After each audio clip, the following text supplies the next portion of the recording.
Summer, why would you say that about William? That's so rude. You're such a dick. William, this one's for you, bud. Okay. Such a dick. Okay, yeah. So open it up for everybody.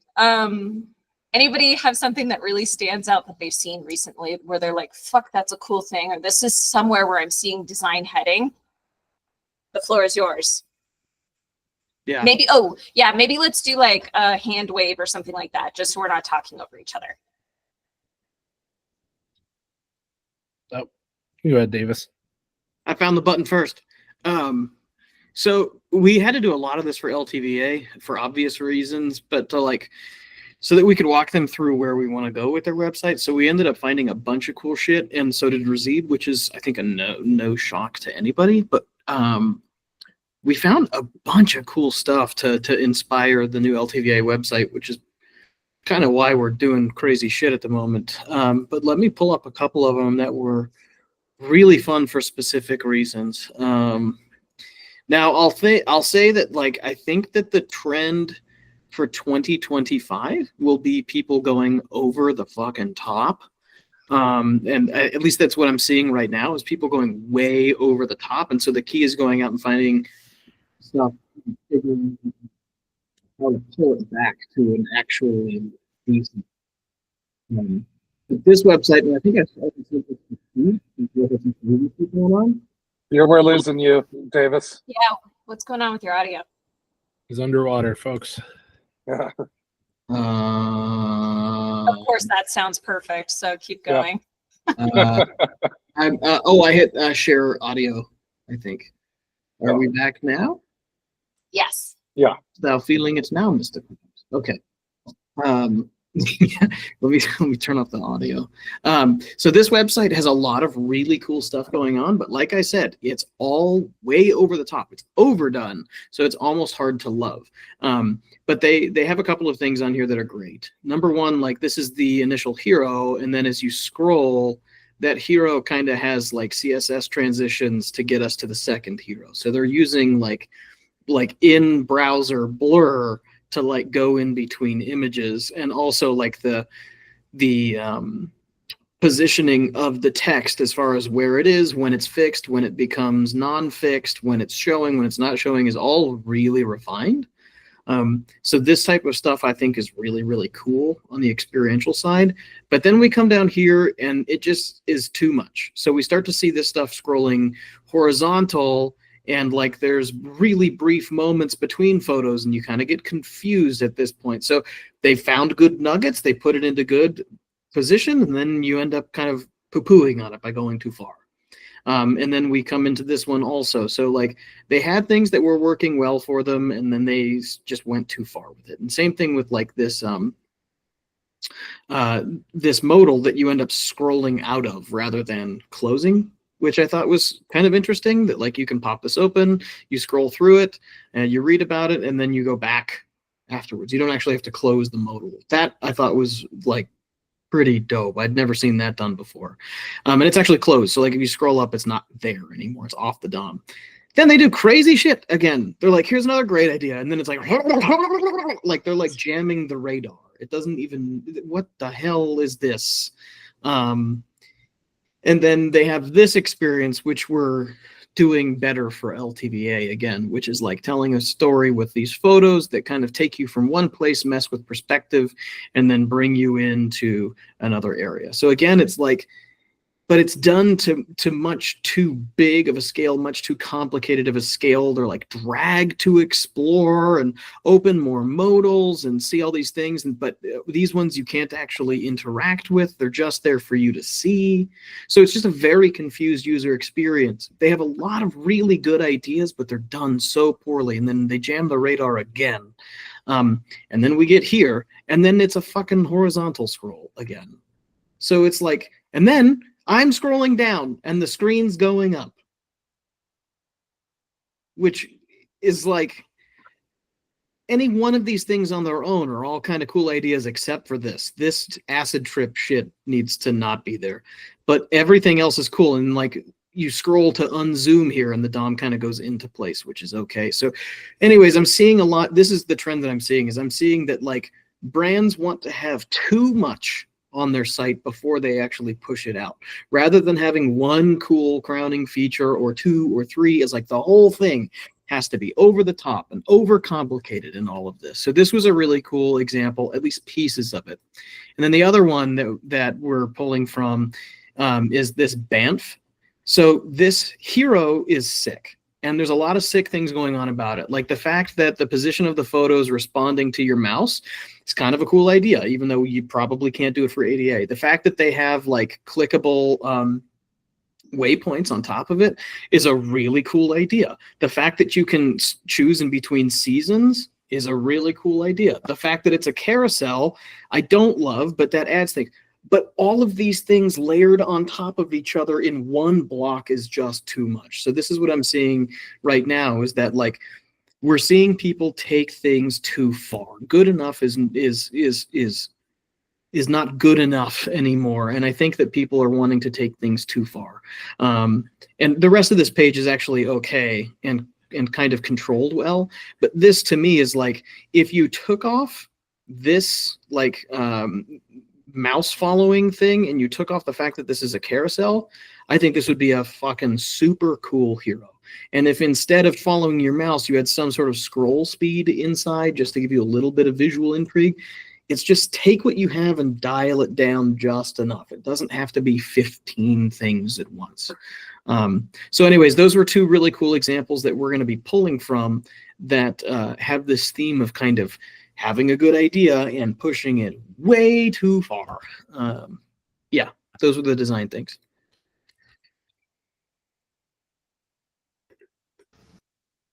Yeah, way too much of a good thing. The scrolling upward, like, break my brain. That's awful. Uh-huh. Hold on, the surf is really starting to catch up behind me, if you can hear it.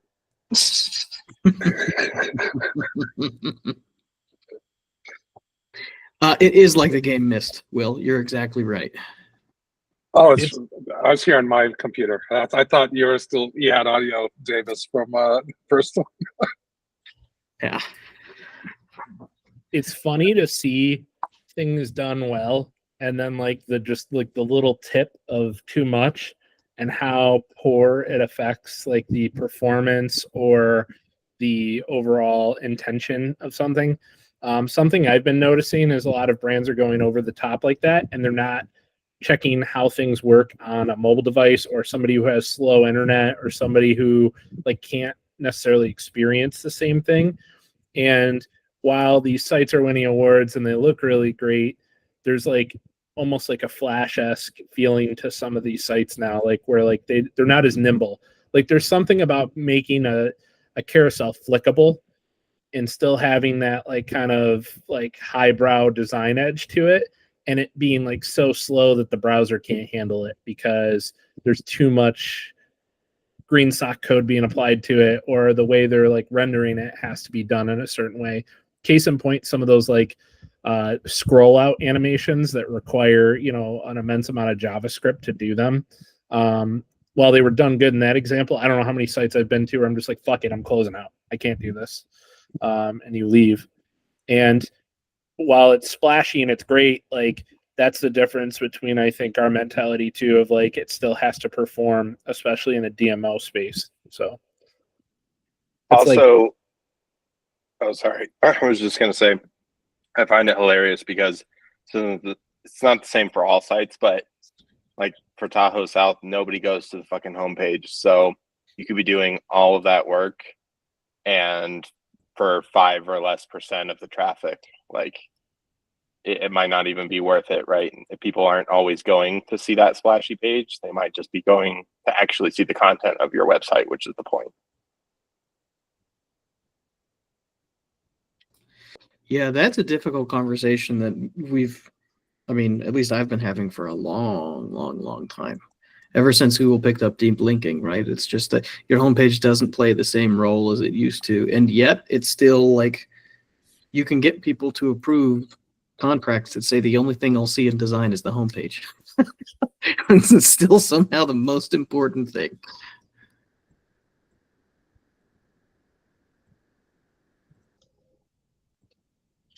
Yeah, sometimes it's too much. I got an interesting thing that I've been noticing across the board. I think one of the things that like I like doing personally when I take a look at trends and things like that, it's not necessarily going to like, you know, an inspiration website. I typically like going cross the I guess like cross discipline. So if we're doing a DMO site, why not look at Ford.com? Why not look at Amazon? Like these design teams have hundreds of people working on their staff so oftentimes, and you know they've thought through things sometimes more than what we might have in a space. So CNN's like a great example of like the smallest little things that they do are super impactful. Like, and it might not look like it. Their visual design doesn't necessarily change. I'm gonna show you guys something cool that like I've noticed recently that they've been doing that I absolutely love, and it's just something that like comes top of mind when I think of like design trend. So they always have like this news feed. It hasn't changed that much through time. Can you guys see my screen? Just making sure. Cool. So on desktop, it hasn't changed that much, and on mobile, it hasn't changed that much. But they've kind of prioritized quick loading for a lot of things on their site because people want news quickly. And they've prioritized a CNN Lite. So there's a Lite page. I think I might have shown this in another design dojo meeting. But if you go to like light.cnn.com, it's like basically what we're trying to do is travel Nevada. If you don't have service, you can quickly get like an RSS feed of CNN.com and get your updates if that's like your thing. But they also are prioritizing speed on the ability to load videos. So like rather than having a site that has issues with like loading a video or having a modal, they like add this video section right within the content. So it just opens up. You don't have to close out of a modal. It just kind of like quickly loads in. And little like, I guess, accessibility and speed in this, I guess, area really helps to, you know, get the news to people quicker. And I think little things like that often go understated. It seems like it's just like a modal that they're opening, but it's actually really cool that they're like quickly getting these types of things into this content. So like thinking about mobile first, like that's a great example of how you don't have to overcomplicate something. It's just small ease of life things sometimes that could really impact and benefit users.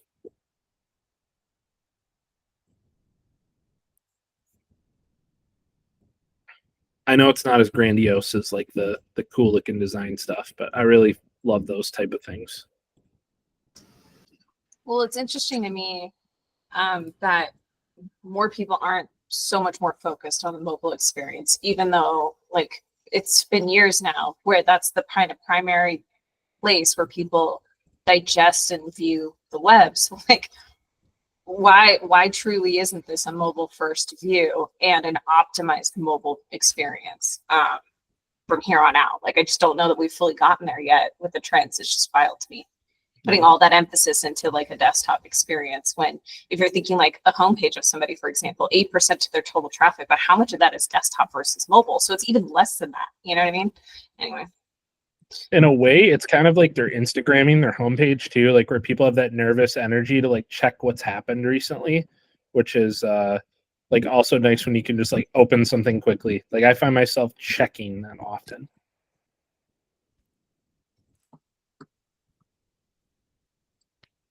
Steph? I don't know how much of this is wishful thinking, but I feel like I've been hearing more conversations around accessibility, and that ties a little bit into what you were showing, Davis, where there's a focus on the experience, and some people do take it a little too far, but it's really about how you feel coming to the site. Is it interesting to interact with? Is it visually intriguing, appealing? And based on some talks I listened to from the Can Leon's, I'm trying to pronounce it the American way, but there were a lot of talks around diversity and representation, and I feel like that is going to make big waves in the digital space. But I don't have examples to support that. It's a good call out because I think like it's hard to like wrap your head around how you can make like at face value a website more diverse other than the content. You know, like other accessibility is like cut and dry. It's like here's like a group of rules, but like how do you really, yeah, like I guess the dark mode, light mode is like one aspect of that, but like nobody's ever really like went further than that. Like those are like standards. And I think like to your point, we're probably going to see more socially accepted standards coming out hopefully in the next few years that like become second nature, kind of like some of these other devices that we've adopted over the last 10 years. Yeah, you have me thinking maybe instead of accessibility, I should have said representation, and that shows more in the use of imagery, maybe also in the copy, but just allowing people to see themselves on websites that they visit. Oh, you're muted, Davis. Airbnb is usually ahead of these kinds of trends. Yep. And for sure, they're doing an incredible job at it at the moment. Like really good diversity, same-sex couples in photography, all this type of stuff. And it's not pandering. It's just not having every single photo on your website being the same two white straight models over and over and over and over again. And yeah, I think you're totally right about that, Stephanie. And I think that's more about like actual asset generation and media generation than it is about the website itself. And things like this aren't necessarily up to us. It's up to up to our clients and what they want to invest in. And so I think that trend is starting to crest the hill and make it to us finally, which has been great. Is it just me or did that page feel very pandery though? Like still, like there's still something about it where it's just like, let's throw everything in there. Like there's like this like weird aspect of like that still that hasn't been like solved. Because like when you just throw everything up there, it's also like super disingenuous to some as well. Yeah, to your point, Steve, I look at Airbnb all the time. Their UI team has always been so good. Yes. I mean, they actually, believe it or not, I think 8 or 9 years ago now, they like I went to a seminar with their leader, like their CEO at the time, and they were using handlebars to create email templates in like a modular way, kind of like how we do like Gutenberg builds now. And it was just so revolutionary ahead of time. Like now handlebars is gone and like it's not really used as much. And there's a lot of like lack, but like their thinking was light years ahead even then. And like we were using that workflow after that seminar. So just like thinking back. Yeah. All right, Bobby. I was gonna say I went to apple.com and it's a pretty simple homepage.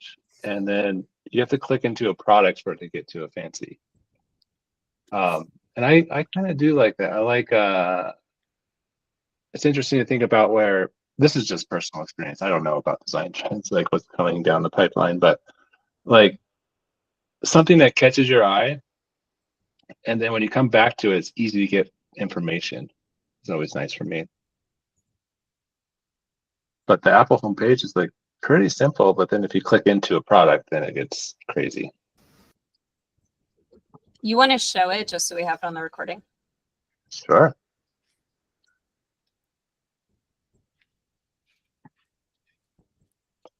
Okay. Also a great example of not going over the top. Like it kind of balances out what you showed initially, Davis. Well, Bobby's pulling that up of like they do stuff, but there's like interface and there's intention. Yeah. So this is the homepage. And it's basically just pretty static, nothing really moving. Just products. This moves. This is Apple TV and carousel. And then I don't even know what this is. I will say though, on like product launches and stuff like that, this gets pretty crazy. So this is the something iPhone more like this. page. Yeah. And then, they do their whole thing. In fact, I think, you know what? I just clicked into this and I had a different experience than the second time I clicked into this. It's almost like they showed a different a longer animation on the first go to. So let me try this. Steve, do you remember when all their products used to explode while you were scrolling? Like all the parts would come apart and explode themselves and then put themselves back together. Back together. Yeah. Pretty neat, but can you imagine developing? So look, this is different than what we just saw, kind of. This, like, and then like this, I don't know. So it's like almost like the first time they show more, and then the second time you visit might be a pared down experience. Stop sharing.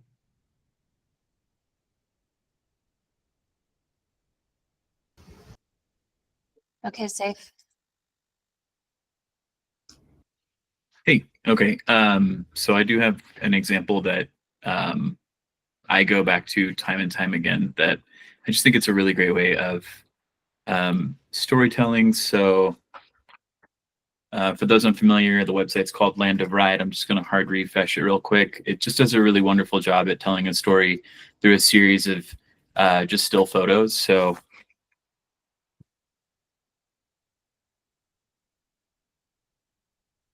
that's just the landing. That's just your like queue as you get to the homepage.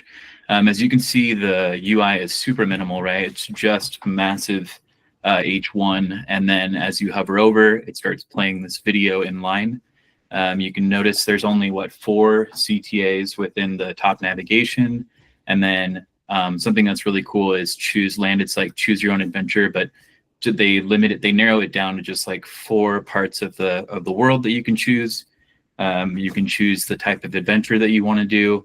It's got really minimalistic type, and then you can go in here and it just keeps telling these really interesting stories. Like, actually, let me go back to the homepage real quick. So they have these beautiful posters that are doing this cool parallax thing, and each one of these, or some of these, will play video as soon as you hover over them. But they're like movie posters, each one of them. And then it gets into some of the seasonality down here. Just a big old product grid. And then inline, it's just video playing. But I've always really liked just how minimal this is and lets the product and the photography really tell the story with like great opportunities to click in and learn more about these. It feels very like scientific, some of the stuff that they say here with like the different types of groups and levels, but they just have a really nice balance between big bold photography and then the copy and the color take a bit of a back seat. So I'm just always such a huge fan of this website. It's also super, like, it feels mixed media, which is sick for a website. Yeah, it feels like somebody's scrapbooking away, right? Like there's video, there's photo. It's clearly taken with different generations of camera, or at least different editing. There's handwriting. There's different typography styles. There's really cool.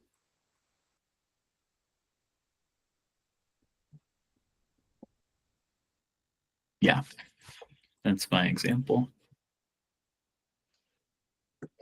This makes me think of just how much they invested in proper imagery of their products, of people, videos.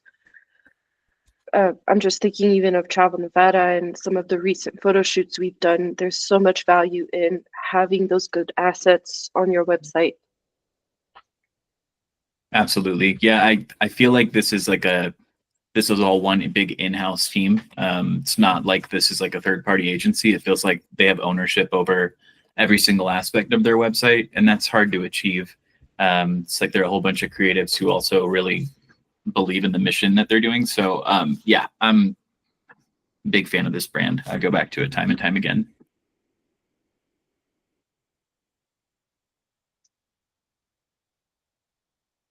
Anyway, I could poke around on this a bunch, but I will stop sharing and I'll just copy this over for if anybody wants to see this later. Yeah, I like that one. It has really nice animations, but not like too much. I could read it.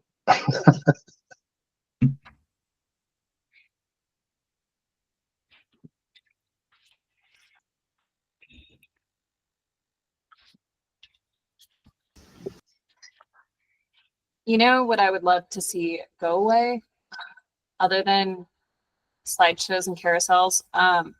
It feels like pop-ups are like back in full force. And I realized they kind of have been for a while, but now it was like, oh, now that we have cookie banners, like let's just start fucking popping up everything again. Like it's just, can we stop? Can we stop with all the pop-ups? Because it's like instant annoyance. And it's not even like a subtle use of them. You know, now it's just like, wait until I do something and then respond. No, it's like, oh, I'm going to give you this and you don't like that. I'm going to give you this one. And maybe I want to give you both at the same time. It just feels like, can these please die? So I realize it's like, we're not talking trends. That's just one I wish would go away. So do you even overlap, bro? Like when they start overlapping and you just lose your mind. The hard thing about pop-ups is that they work really well. And so you have to take a moral stance that you don't want to annoy your users at the cost that you will literally convert less. And it sucks. And that's why they're still around. They're still around because your results are so much better when you have a pop-up versus when you don't. It works almost every time. Now, to your point, the black hat UX part of it is what's the worst about it. Like you close it, another one opens. You go to a different page, it's now a third one. Or like the close button says, no, thank you, I don't want to save any money. Like that shit is super annoying. And that you can write off on. And yeah, to your point, I'd love for pop-ups to go away, but they just work. And it's hard to argue with numbers at that point.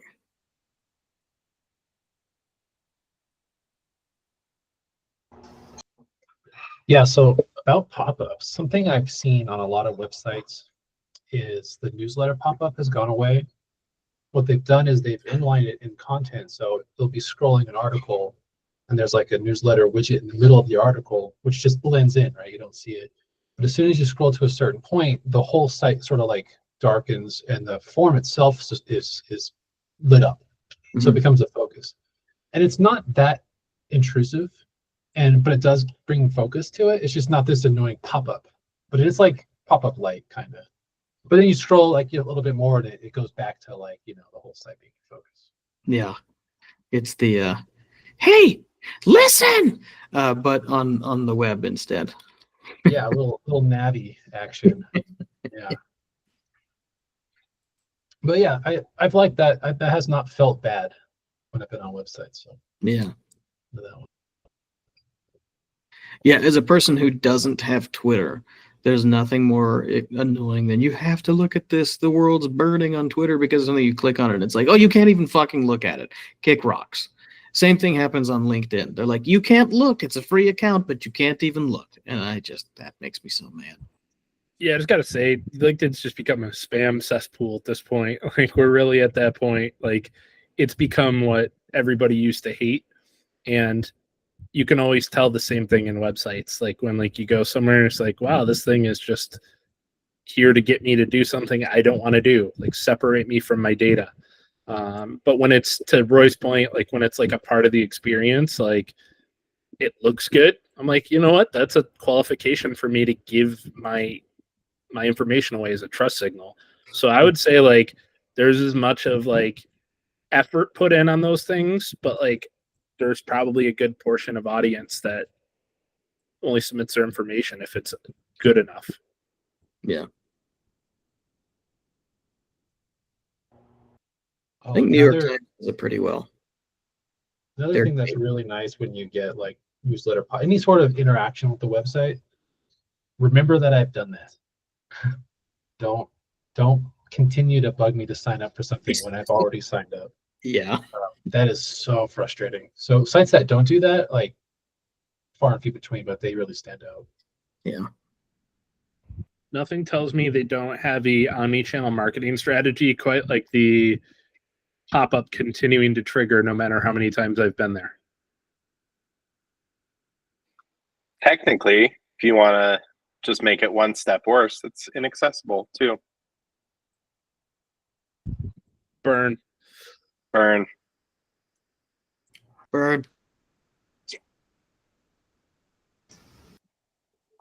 Okay, I know we said 25 minutes, but this has been really fun. Is there anything else that y'all have been seeing that you want to showcase, highlight as trends that we see to continue on through next year? At WordCamp, they had a design, privacy by design or something like that. And that was pretty interesting, where leaning into showing how you're handling privacy policies and making it easier for the user to control that and opt into things. They were suggesting builds trust with the user, and rather than like these dark patterns where they kind of trick the user and like hiding the details and things like that. So I thought that was pretty interesting. Are there any examples that they showcased? There are. I don't have them handy, but there. I'll definitely try to find like the slide deck and share some of those examples. Cool. Some were better than others. One was so silly as to say that we should disable all tracking and then have people opt in to tracking, which I remember thinking to myself how so very silly that one was. Who's Well, gonna think, they let me were, open up this box and click yes? this person was a lawyer, so they were coming at it from a legal standpoint too. Yeah. Well, yeah, as a user, of course, it's amazing, right? But the thing is like, no company is gonna do that. So it's just hard to hear that statement, because it's just like, it feels like a pie in the sky. Like, are we really talking about what we're gonna do or just what we'd like to do here? You know, there are other ways to collect analytics and like user activity outside of like Google Analytics. Like there are analytics platforms that are a lot more privacy centric, and they're just better at general at like, you know, anonymizing data. So those could always be something to look into too, you know, for people who care about privacy.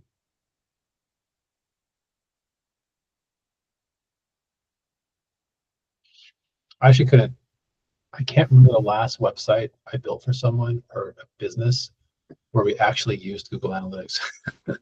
We kind of just use different analytics platforms.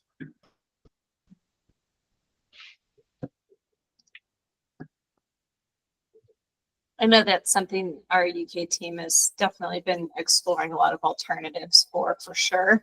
Not so much on the US side, still very much Google dominated, but you know, I'm sure there's a possibility for that in the future. William, that's not going on the trends list though, please. We don't want to spook anybody. Before we hop to the other stuff, I will say there's an interesting conversation with Travel Nevada and the option of having single sign-on. So initially it was a requirement. We got some feedback from a focus group stating that it's kind of problematic, right? Like of people giving their data. And there's also like this newer trend of people like giving reason for somebody to actually provide their data. So like we're even seeing it in some of the feedback, like in actual stuff that we're working on, while the cost of, you know, getting a user, the goal is to get user information at the end of the day. Zero party is still probably the less friction option. And like finding a balance between that is going to be an ongoing thing, especially with Google going back on their third party.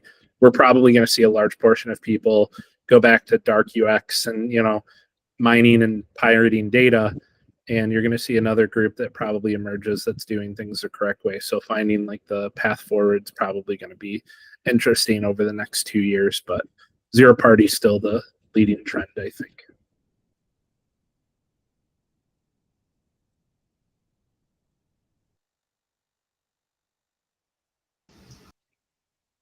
Any other final thoughts?